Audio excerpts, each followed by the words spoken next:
Good morning class. Video की इस lecture में नई समस्याएं पाठ जो कि हमारे भारत की खोज से है, कक्षा 8वीं से, जिसका एक लेक्चर हम लोगों ने पहले ही अपलोड किया है और आप लोगों ने देखा भी है। उसी का सेकंड पार्ट आज अपलोड करने जा रहे हैं।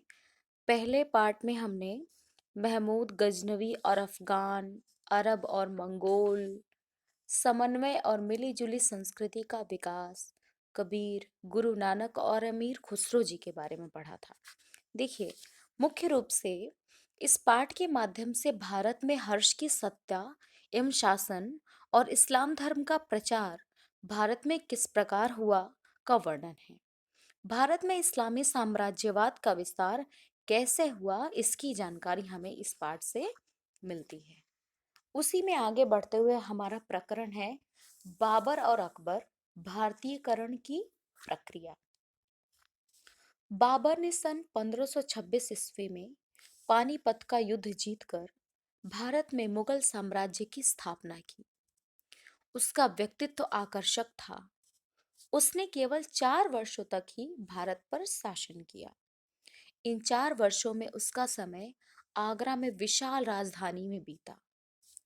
अकबर भारत में मुगल साम्राज्य का तीसरा शासक था। वह बाबर का पोता था। वह आकर्षक, गुणवान, साहसी, बहादुर और योग्य शासन एवं सेना नायक था। वह विनम्र और दयालु होने के साथ साथ लोगों का दिल जीतना चाहता था। वो चाहता था कि जिस कौम पे वो राज कर रहा है, जिस देश पे वो राज कर रहा है, वहां की जनता उससे नफरत ना करे बल्कि प्रेम करे। 1556 ईस्वी से आरंभ होने वाले अपने लंबे शासनकाल 50 वर्ष तक उसका रहा। उसने एक राजपूत राजकुमारी से शादी की। उसका पुत्र जहांगीर आधा मुगल और आधा हिंदू राजपूत था। क्यों? क्योंकि माता जो थी वो राजपूत थी, जोधाबाई, और पिता जो थे वो कौन थे? अकबर। जहांगीर का बेटा भी राजपूत माँ का बेटा था, क्योंकि जहांगीर का भी विवाह किससे हुआ? एक हिंदू कन्या से हुआ।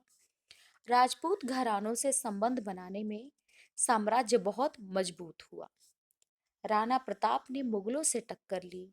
इसके बाद अकबर को मेवाड़ के राज राणा प्रताप को अधीन बनाने में सफलता नहीं मिली। अकबर की अधीनता स्वीकार करने के बजाय वे जंगलों में फिरते रहे, घूमते रहे। ठीक, कहानी आती है कि उन्होंने घास की रोटियां तक खाई, लेकिन उन्होंने अकबर की अधीनता को स्वीकार नहीं किया। अकबर ने प्रतिभाशाली लोगों का समुदाय एकत्रित किया। इनमें फैजी, अबुल फजल, बीरबल, राजा मान सिंह, अब्दुल रहीम खाना प्रमुख थे। उसने दीन ए इलाही नामक नए धर्म की स्थापना कर मुगल वंश को भारत के वंश जैसा ही बना दिया। देखिए, दीन ए इलाही एक ऐसा धर्म था जिसमें उसने हिंदुओं को भी सम्मान दिया, हिंदू धर्म के भी कुछ अंशों को उसमें शामिल किया। इसलिए क्योंकि वो जानता था कि जिस देश पे वो राज कर रहा है वहाँ की अधिकांश जनता हिंदू है, और हिंदुओं के हृदय में अपना अपना स्थान बनाने के लिए, अपनी जगह बनाने के लिए यह आवश्यक है कि वह हिंदुओं का सम्मान करे, उनकी संस्कृति को सम्मान दे, उनकी बोलचाल को सम्मान दे। ठीक है। इसी में अगला प्रकरण हमारा आता है यांत्रिक उन्नति और रचनात्मक शक्ति में एशिया और यूरोप के बीच अंतर। अकबर सभी क्षेत्रों के ज्ञाता था। ठीक, उसे सैनिक और राजनीतिक मामलों के अतिरिक्त यांत्रिक कलाओं का भी पूरा ज्ञान था। यांत्रिक यानी टेक्नोलॉजी की बात की जा रही है, यहाँ पे यंत्रों की बात की जा रही है, टेक्नोलॉजी की बात की जा रही है। ठीक, अकबर ने भारत में मुगल साम्राज्य की मजबूत नींव रखी थी तथा उस पर जो इमारत बनाई वह 100 वर्षों तक बनी रही। सिंहासन के लिए उच्चाधिकारियों में युद्ध होते रहे और केंद्रीय नेतृत्व कमजोर होता गया। जो सेंट्रल कमांड था, सेंट्रल जहां से पूरे देश को एक तरह से कहिए रेगुलेट किया जाता था, वो कमजोर होता गया। यूरोप में मुगल शासक बादशाहों के यश में वृद्धि हो रही थी। अकबर के समय में दक्षिण में मंदिरों से भिन्न शैली में कई इमारतें बनी। जिन्होंने आने वाले दर्शकों को प्रेरित किया। आगरा का ताजमहल इसी का उदाहरण है। इस प्रकार दिल्ली और आगरा में सुंदर इमारतें तैयार हुई।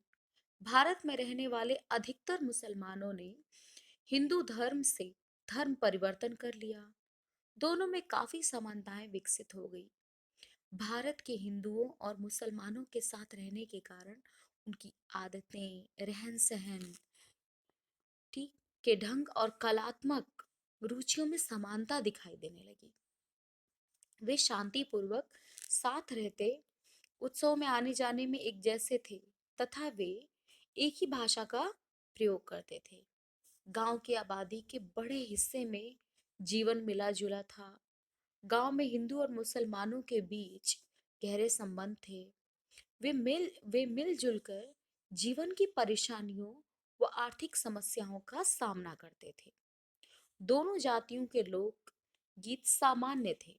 गांव में रहने वाले अधिकतर हिंदू व मुसलमान किसान, दस्तकार एवं शिल्पी थे। ठीक, यानी कि हथकरघा का काम करते थे, हाथ से काम करते थे। ठीक, किसान थे, खेती बाड़ी करते थे। ठीक, दस्तकार जो जमीन की देख रेख वगैरह करते हैं, और शिल्पी यानी कि हाथ से कुछ कुछ बनाना, जैसे पंखे बनाना, ठीक, टोकरियां बनाना, इस तरह से। मुगल शासन काल के दौरान कई हिंदुओं ने दरबारी भाषा में फारसी पुस्तकें लिखी। फारसी में संस्कृत की पुस्तकों का अनुवाद हुआ। हिंदी के प्रसिद्ध कवि मलिक मोहम्मद जायसी तथा अब्दुल रहीम खाना खाना की कविताओं का स्तर बहुत ऊंचा था। रहीम ने राणा प्रताप का गुणगान अपनी कविताओं में काफी किया। रहीम ने मेवाड़ के राणा प्रताप की प्रशंसा में भी लिखा, जो लगातार अकबर से युद्ध करते रहे और कभी हथियार ना डाले, यानी हार नहीं मानी उन्होंने। आप देख सकते हैं यहाँ पे, ठीक, दिल्ली का लाल किला है ये। ठीक, आगे ये आगरा का ताजमहल है। ठीक, ये मॉन्यूमेंट्स जो स्पेशली किसने बनवाया, हमारे मुगल शासकों ने। ठीक, इसी में अगला जो पॉइंट आता है वो है औरंगजेब ने उल्टी गंगा बहाई। हिंदू राष्ट्रवाद का उभार शिवाजी की बात की जा रही है यहाँ पे। ठीक, औरंगजेब जो था एक कट्टरवादी मुसलमान था। ठीक, कट्टरवादी मुसलमान था। वह धर्मांध व कठोर नैतिकवादी था। ठीक, धर्मांध था यानी धर्म को ही सब कुछ मानता था। वह एक ऐसा सम्राट हुआ जिसने हिंदू और मुसलमानों के बीच दीवारें खड़ी कर दी। उसने एक हिंदू विरोधी कर लगाया जिसे जजिया टैक्स कहते हैं। जजिया टैक्स या जजिया कर कहा जाता है। उसने अनेक मंदिरों को तुड़वाया जो राजपूत मुगल साम्राज्य के स्तंभ थे। उसने हिंदू विरोधी कार्य करके उनके हृदय में अपने प्रति घृणा, रोष व विद्वेष की भावना पैदा की। इस प्रकार मुगल सम्राट औरंगजेब की नीतियों से तंग आकर उत्तर में सिख मुगलों के विरुद्ध खड़े हो गए। इसकी प्रतिक्रिया में पूर्ण जागरण विचार पनपने लगे। मुगल साम्राज्य की आर्थिक स्थिति दयनीय होती गई, जो पतन का एक मुख्य कारण बनी। इसी समय 1627 में शिवाजी के रूप में हिंदुओं का एक नेता उभरा। उसने छापामार दस्तों ने उनके छापामार दस्तों ने मुगलों की नाक में दम कर दिया था। ठीक, अब छापामार युद्ध क्या होता था, ये क्या करते थे कि किसी पहाड़ी के पीछे छुप जाते थे।